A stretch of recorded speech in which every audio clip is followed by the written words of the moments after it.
And today I'm here with Tchad Eliot. Hi, everybody. And we are going to talk a little bit about Sewing! Sewing! The new sport of 2020, COVID, sewing. It really has been.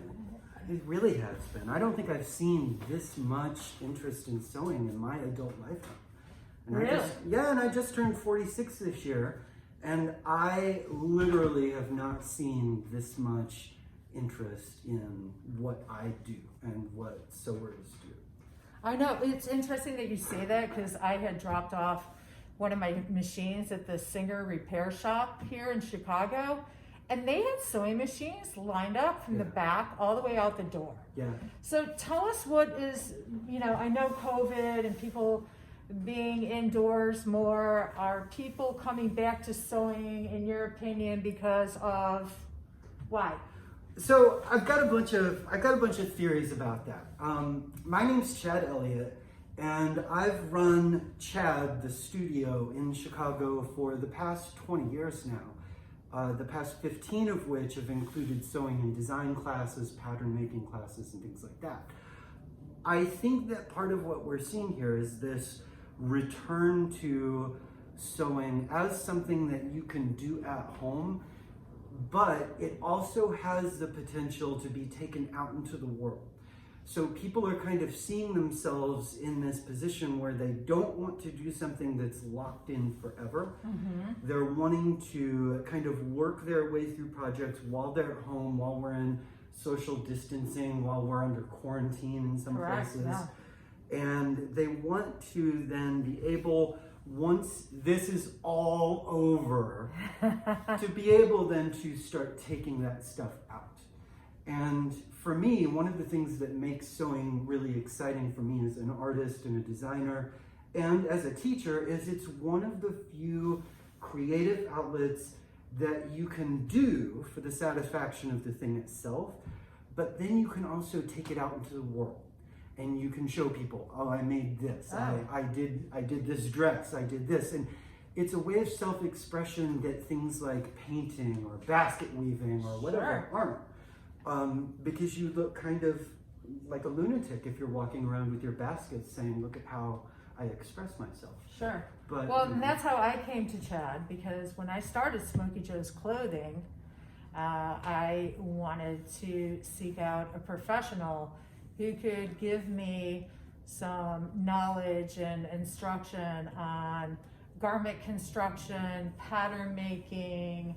I learned with taking classes with Tchad about the construction of a jacket and materials and the best weaves and wefts and certain sewing knowledge that I never learned before. And he is the consummate professional in the world of sewing.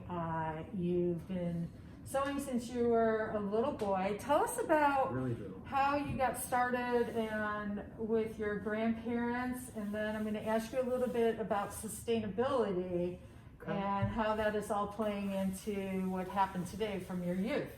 Well, so I got started, there were a couple of different directions that fed into my now sewing life.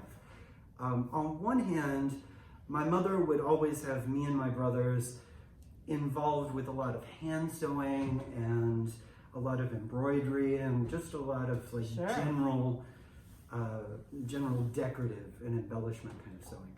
And then my grandparents, for my age, I have grandparents that are quite old, and they came of age in the 20s, and back then you still had tailors making clothes, and you would go to a dressmaker even if you were middle or kind of upper working class. Sure. So when I was little and they were in their 80s, they didn't care if I tore apart the suit from 1925 or tore apart a dress from 1930.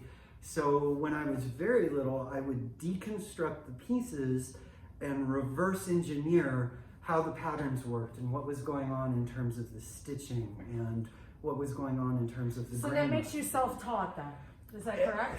Yes and no. I mean, my college degrees are not design related. Okay. There were a number of there were a number of design classes that I was able to take because, you know, in the design community, a lot of times you can talk to the professor who's in charge of the department and say, look, here's where I am, here's what you offer, can we incorporate this into a degree of some sort? And so I've got a little bit of that, and then just a little bit of experience, and I always talk to tailors and dressmakers and seamstresses and designers. I always pick their brain. And so to claim self-taught isn't quite fair because that discounts generations. Well, I mean, I think that's how you learn. It's either you have a mentor and somebody that's going to teach you exactly how to do this, or you learn by watching. Years ago, I did a program analyzing the details of Charles James's dresses, kind of deconstructing cut and shape and some of the ways that he interfaced things and the ways that he thought about shape and how that worked. Right. So let me ask you a real quick question.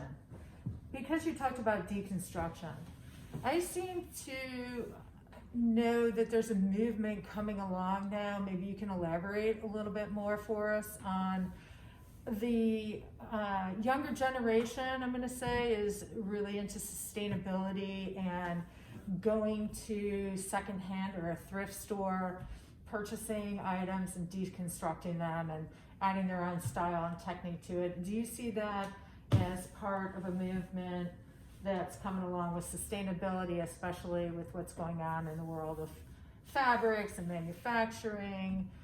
That will be another video, but talk to me a little bit about the sustainability in fashion. It's always hard to talk about sustainability in fashion because it's very difficult to get sustainability in fashion.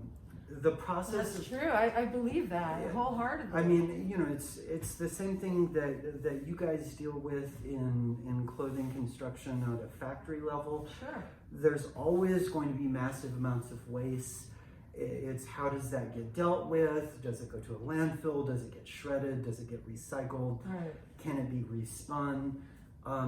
The interesting thing over the past 5 to 7 years is a lot of people have been coming to me and asking me about deconstructing and reassimilation of pieces, which I think is really interesting, and it's something that definitely wasn't around when I grew up in the 80s. It's interesting to me because in order to adapt and kind of recreate, you have to have some fundamental knowledge of how the piece was put together in the first place. So, which is why I came to Tchad in the first place when I started Smoky Joe's Clothing, understanding how a smoking jacket was made and put together. Right, and well, you know, I still remember when you walked in after our email exchange with a gigantic pile of patterns that had been done and redone in multiple sizes, and fabric and swatches and whatever, and you just kind of said, okay, let's go. And you know, that's kind of how it works with when people want to get into creative reuse and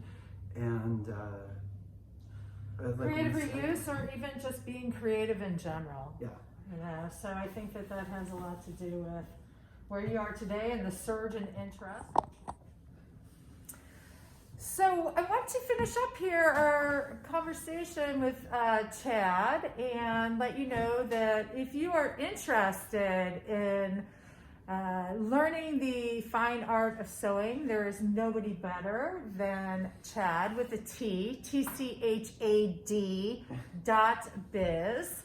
and you can check out his website for any kind of information you want, or feel free to reach out to Tchad if you have any questions on anything.